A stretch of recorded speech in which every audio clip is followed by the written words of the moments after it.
हर हर महादेव। राधे राधे दोस्तों, भारतीय वंदिनी चैनल में आपका स्वागत है। दोस्तों, राक्षसों और देवताओं के युद्ध की बहुत सी कहानियां हमने सुनी हुई हैं, पर आज मैं आपको देवताओं और राक्षसों के मध्य होने वाले युद्ध के बीच में शुरू हुई एक ऐसी प्रेम कहानी सुनाने जा रही हूँ जो अविश्वसनीय है और बहुत ही कम लोग इस घटना के बारे में जानते हैं।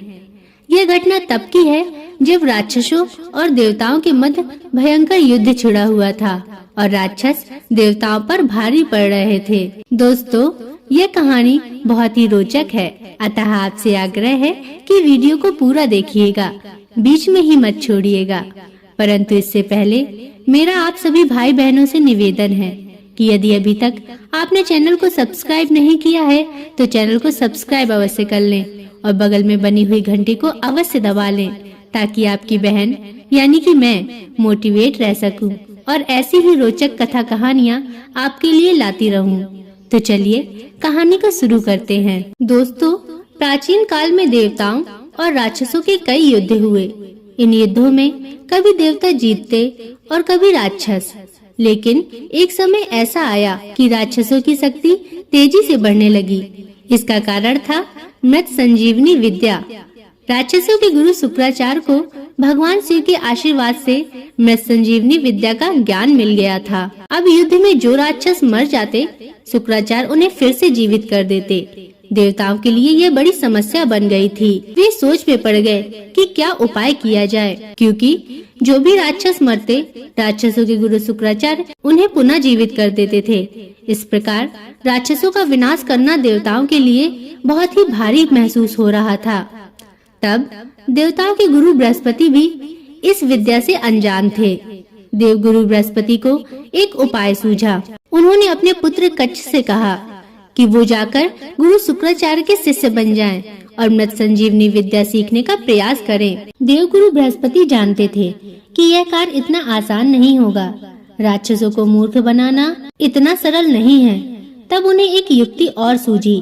उन्होंने अपने पुत्र कच्छ को समझाया कि अगर वो किसी प्रकार शुक्राचार्य की सुंदर पुत्री देवयानी को प्रभावित या आकर्षित कर लेता है तो संभवतः काम आसान हो जाएगा। कच्छ को यह बात भली भांति समझ आ गई। कच्छ ने जाकर गुरु शुक्राचार्य को अपना गुरु बना लिया और स्वयं उनका शिष्य बन गया। कच्छ एक तेजस्वी युवक था। देवयानी कच्छ को मन ही मन चाहने लगी, पर यह बात उसने किसी से नहीं कही। इसी बीच राक्षसों को यह बात पता चल गई कि देवताओं के गुरु का पुत्र कच्छ शुक्राचार्य से शिक्षा ले रहा है। राक्षस समझ गए कि कच्छ का उद्देश्य तो मृत संजीवनी विद्या का ज्ञान पाना है। राक्षसों ने निर्णय लिया कि कच्छ का जीवित रहना विनाशकारी हो सकता है, अतः वो चुपचाप कच्छ को मारने की योजना बनाने लगे। एक दिन राक्षसों ने कच्छ को पकड़कर उसका वध कर दिया। देवयानी ने जब यह जाना तो उसने रो रो कर पिता से कच्छ को पुनर्जीवित करने की याचना की। शुक्राचार्य देवयानी का कच्छ के प्रति प्रेम समझ गए। हार कर उन्होंने कच्छ को जीवित कर दिया। इस बात से राक्षस चिढ़ गए। उन्होंने कुछ दिन बाद पुनः कच्छ को मृत्यु के घाट उतार दिया। लेकिन शुक्राचार्य भी क्या करते, पुत्री मोह में उन्हें पुनः कच्छ को जीवित करना पड़ा। अब तो राक्षस और भी क्रोधित हो गए। उन्होंने सोचा जो भी हो जाए कच्छ को रास्ते से हटाना ही होगा। उन्होंने तीसरी बार कच्छ को मार डाला। इस बार राक्षसों ने चालाकी की। राक्षसों ने कच्छ को मारकर उसके शरीर को जला दिया और राख को एक पेय में मिलाकर अपने गुरु शुक्राचार्य को ही पिला दिया। राक्षसों ने सोचा चलो अब तो काम हो गया, अब कच्छ किसी भी तरह जीवित नहीं हो सकता, क्योंकि उसकी राख तो हमने खुद अपने गुरु शुक्राचार्य को पिला दी है। लेकिन इधर दूसरी ओर देवयानी ने जब कच्छ को कहीं न पाया तो वे समझ गई राक्षसों ने फिर से कच्छ पर हमला किया होगा। देवयानी ने पुनः अपने पिता शुक्राचार्य से विनती की कि वो कच्छ का पता करें। शुक्राचार्य महान ऋषि थे। उन्होंने अपने तपोबल की शक्ति से कच्छ का आह्वान किया तो उन्हें खुद के पेट से कच्छ की आवाज आई। शुक्राचार्य दुविधा में पड़ गए। अगर वो कच्छ को जीवित करते हैं तो वो स्वयं मर जाएंगे। अतः उन्होंने कच्छ की आत्मा को मृत संजीवनी का ज्ञान दे दिया। कच्छ अपने गुरु शुक्राचार्य का पेट फाड़कर बाहर आ गया और शुक्राचार्य उसी समय मर गए। कच्छ ने मृत संजीवनी विद्या का प्रयोग किया और गुरु शुक्राचार्य को जीवित कर दिया। कच्छ ने शुक्राचार्य को जीवित करके शिष्य के धर्म को निभाया। अतः शुक्राचार्य ने कच्छ को आशीर्वाद दिया। देवयानी कच्छ को देखकर अत्यंत प्रसन्न हुई और उसने कच्छ से विवाह करने की इच्छा जताई। परंतु कच्छ तो यहाँ किसी और ही उद्देश्य से आया था। जवाब देते हुए कच्छ ने अपना सच बताया और बताया कि वह यहाँ मृत संजीवनी विद्या को सीखने आया था, जो कि अब पूरा हो चुका है। अब वो वापस देवलोक जा रहा है। वह उससे विवाह नहीं कर सकता। इसके साथ ही कच्छ ने यह भी कहा, चूँकि वो शुक्राचार्य के पेट से निकला है, अतः शुक्राचार्य उसके पिता समान हुए। इस प्रकार देवयानी कच्छ की बहन हुई, इसलिए वो अपनी बहन से शादी कैसे कर सकता है। देवयानी को इस बात से गहरा आघात पहुंचा। क्रोध और शोक में देवयानी ने कच्छ को श्राप दे दिया कि वो कभी भी मृत संजीवनी विद्या का प्रयोग नहीं कर पाएगा। इस बात को सुनकर कच्छ चकित रह गया। चिढ़कर उसने भी देवयानी को श्राप दे दिया कि वो जिस भी व्यक्ति से विवाह करेगी उसका चरित्र अच्छा नहीं होगा, वह एक चरित्रहीन पति होगा। कच्छ के चले जाने के बाद देवयानी व्यथित मन से जीवन व्यतीत करने लगी। एक दिन देवयानी राजकुमारी शर्मिष्ठा के साथ वन में स्नान करने गई। राजकुमारी शर्मिष्ठा असुर राजा वृषपर्वा की पुत्री थी। राजा वृषपर्वा गुरु शुक्राचार्य का बहुत सम्मान करते थे और उन्हें मुख्य सलाहकार नियुक्त किए थे। इसी कारण देवयानी और शर्मिष्ठा की पहचान और दोस्ती थी। जब लड़कियां स्नान कर रही थीं, तो जोर जोर से हवाएं चल रही थीं, जिससे नदी के बाहर रखे उनके सूखे कपड़े इधर उधर बिखरने लगे।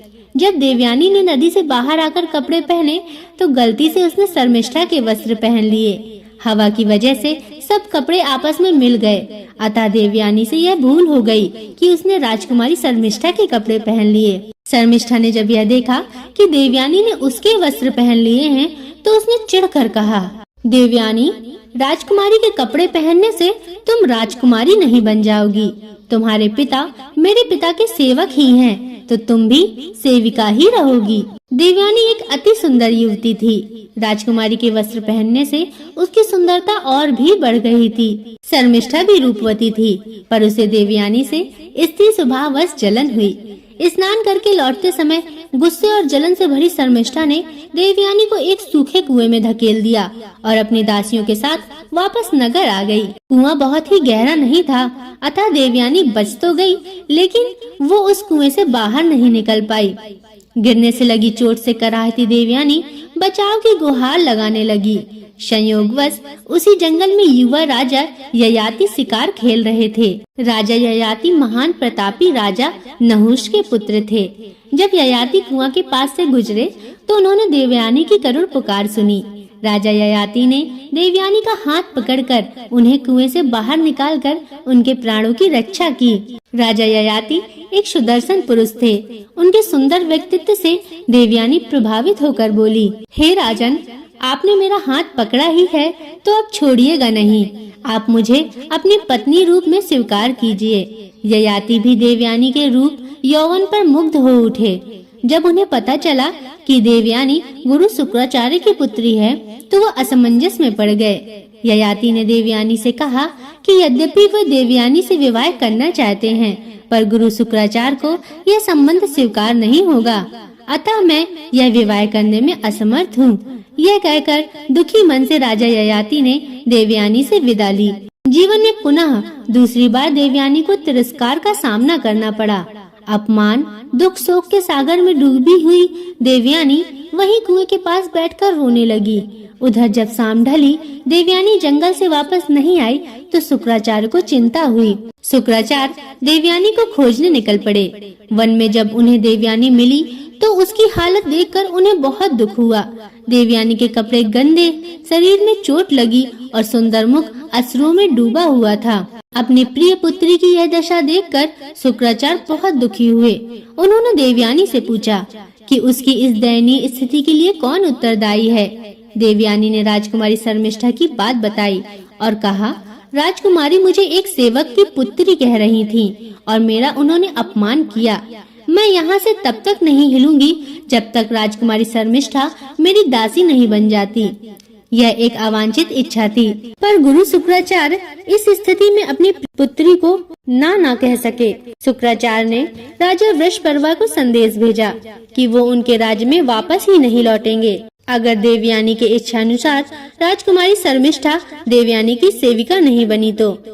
राजा वृषपर्वा यह बात जानते थे कि गुरु शुक्राचार्य के बिना असुरों का पतन निश्चित है। राजकुमारी शर्मिष्ठा भी यह जानती थी, अतः अपने वंश और राक्षस जाति के लिए उन्हें आखिरकार देवयानी की सेविका बनना स्वीकार कर लिया। दिन बीतने लगे। एक दिन देवयानी उसी वन में घूम रही थी कि पुनः उसकी मुलाकात राजा ययाति से हो गई। देवयानी और ययाति दोनों एक दूसरे को देखकर अत्यंत प्रसन्न हुए। इस बार देवयानी ययाति को अपने साथ लेकर पिता शुक्राचार्य के पास पहुंची और ययाति से विवाह करने की इच्छा व्यक्त की। गुरु शुक्राचार्य ने देवयानी की इच्छा स्वीकार की, पर उन्हें ययाति के सामने शर्त रखी कि जीवन में कभी भी ययाति की वजह से देवयानी की आंख में एक भी अश्रु नहीं बहना चाहिए। ययाति ने यह शर्त सहर्ष मान ली, अतः देवयानी और ययाति का विवाह हो गया। देवयानी से विवाह के बाद राजा ययाति वापस अपने राज्य लौट आए और आनंद पूर्वक जीवन व्यतीत करने लगे। देवयानी के साथ सेविका राजकुमारी शर्मिष्ठा भी आई थी। दासी होने के बावजूद चूंकि शर्मिष्ठा एक राजकुमारी थी, अतः उसे भी रहने के लिए एक अच्छा महल दिया गया था। एक दिन शर्मिष्ठा अपने उद्यान में घूम रही थी कि उनका सामना उधर से गुजरते राजा ययाति से हो गया। अब यह कच्चे के श्राप का असर कहें या शर्मिष्ठा की सुंदरता का खेल, राजा ययाति शर्मिष्ठा की सुंदरता पर मोहित हो गए। शर्मिष्ठा भी ययाति की ओर आकर्षित थी। शर्मिष्ठा ने ययाति से विनती की कि वो उसकी भावना का सम्मान करते हुए उससे विवाह कर ले। इच्छा तो ययाति की भी थी, पर वो यह जानते थे कि देवयानी को पता चला तो वह बहुत क्रोधित होगी। देवयानी को कष्ट हुआ तो गुरु शुक्राचार्य का रोष ययाति पर टूटेगा। शर्मिष्ठा ययाति से कहती हैं, राजधर्म के अनुसार यह बात जरा भी अनुचित नहीं है कि एक राजा एक राजकुमारी से विवाह कर ले। अगर दोनों के मन में एक ही भाव हो तो हम दोनों के मन में ही एक ही भावना है, इसलिए हमें निसंकोच विवाह कर लेना चाहिए। आखिरकार ययाति शर्मिष्ठा की बातों से निरुत्तर हो गए और दोनों ने गुपचुप गंधर्व विवाह कर लिया। कुछ दिन बाद देवयानी गर्भवती हुई और उसके 2 पुत्र हुए, यदु और तुर्वस्तु। उधर शर्मिष्ठा ने भी 3 पुत्रों को जन्म दिया, पुरु, अनु और द्रुहु। देवयानी को जब पता चला कि शर्मिष्ठा के पुत्रों के पिता ययाति हैं, तो उसने यह बात शुक्राचार्य से बताई। क्रोधित शुक्राचार्य ने ययाति को श्राप दे दिया कि वो तुरंत ही एक वृद्ध पुरुष बन जाएंगे। देवयानी ने जब देखा कि उसका सुंदर पति अब एक कुरूप बूढ़ा व्यक्ति हो गया है, तो उसे कष्ट हुआ। देवयानी ने पिता शुक्राचार्य से विनती की कि वो अपना श्राप वापस ले लें। शुक्राचार्य बोले, मेरा श्राप तो वापस नहीं हो सकता। हाँ, अगर ययाति का कोई पुत्र अपनी इच्छा से अपना यौवन ययाति को दे दे तो ययाति फिर से युवा हो जाएगा। भोग में डूबे ययाति का मन यौवन के आनंद से भरा नहीं था। वो बड़े आत्मविश्वास से अपने बड़े पुत्र यदु के पास गया और यौवन देने की बात कही। यदु ने ययाति को मना कर दिया। इसी प्रकार तुर्वस्तु, अनु, द्रुहु ने भी ययाति के आग्रह को ठुकरा दिया। अंत में ययाति ने अपने सबसे छोटे पुत्र पुरु से याचना की।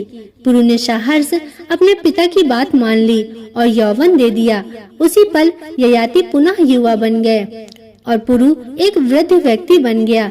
ययाति ने आनंद पूर्वक 100 साल तक यौवन का उपभोग किया। 100 वर्ष पूर्ण होने के बाद भी ययाति ने जब अपने को असंतुष्ट पाया तो वह सोच में पड़ गया। उसे समझ आया कि इच्छाओं का कोई अंत नहीं है। लाख मन की कर लो मगर फिर भी कोई नई इच्छा पैदा ही हो जाती है।